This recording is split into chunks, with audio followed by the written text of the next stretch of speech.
За юуны өмнө та бүхэндээ арчилсан үндсэн хуулийн 34 жилийн баярын мэндийг хүргэе.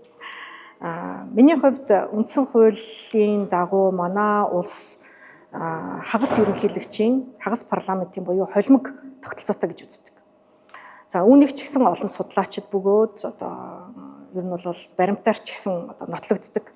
Бид нар хэдийгээр парламент төрийн эрх барих дээд байгууллага парламент мөн гэж засаглалаа бол бас тодорхойлсон байгаа боловч нөгөө талдаа ерөнхийлөгчийн ард түмнээс сонгодог, ерөнхийлөгчд олгогдсон эрх үүргүүд нь өргөн хэмжээнд байгаа тийм ээ.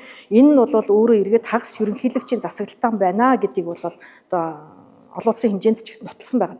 Тэгэхээр магадгүй өнөөдрийг хүртэл явж ирсэн энэ улс төрийн талхилцаа гэдэг юм уу, энэ бүхий л сүүлийн 34 жилийн хугацаанд маш олон засгийн газрууд солигдож, маш олон энэ докторгүй байдал үмэн гэх юм уу тийм ээ нилээдгүй асуудлууд үүслээ шүү дээ.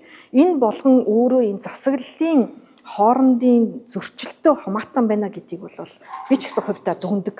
За сүүлийн үед ч гэсэн чуулганы худалдаанд ч гэсэн би их үнийг зоригтой хэлээд байгаа тийм. Бид нар бол парламентын засаглалыг төгөлдржүүлэх шаардлагатай гэдгийг бол хэлж байгаа. Гэхдээ энэ парламентын засаглалыг төгөлдржүүлнэ гэдэг маань өөрөө шинэ үндсэн хуулийн асуудал мөн үү үгүй юу гэдэгт нь маргаантай.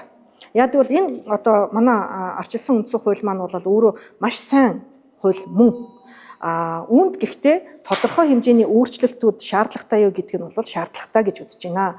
За миний хувьд статистикийн хорооны даргаарч ажиллаж байхдаа дараа сүүлд сайдаар бас ажиллаж байхад бидний хувьд энэ үндсэн хуулийн нэмэлт өөрчлөлтийг зохион байгуулах тийм ээ санал асуулга зөвлөлдөх санал асуулгыг хүртэл зохион байгуулж исэн.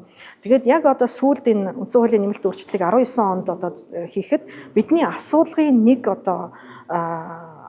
асуултын нэг агуулга нь юу байсан бэ гэхээр ерөнхийлөгчийг парламентаас сонгодог байх, эргээд магадгүй хоёр танхимтай байх зэрэг ийм асуудлыг бол дэвшүүлсэн байсан.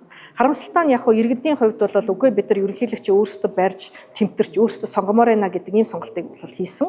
Гэхдээ энэ ямар ч байсан зөрчилтөө юм шүү гэдгийг бол бид нар ойлгох хэрэгтэй гэж үзэж байна. Тэгэхээр ер нь бол манай улсын хувьд магадгүй хоёр том хөрштөө, хоёрхан хөрштөө баг хүн амтай ийм нөхцөлд нэг хүний шийдвэрээр бүхий л энэ засаглал маань явна гэдэг бол маш их эрсдэлтэй. Ийм учраас магадгүй бид нар олон ургалж үзэлтэй, арчилсан энэ хилэлцүүлэхтэй тийм ээ үнэхээр л энэ парламентын засаглалаа бэхжүүлж, төгөлдржүүлж, улам сайжруулах хэрэгтэй гэж үзэж байгаа.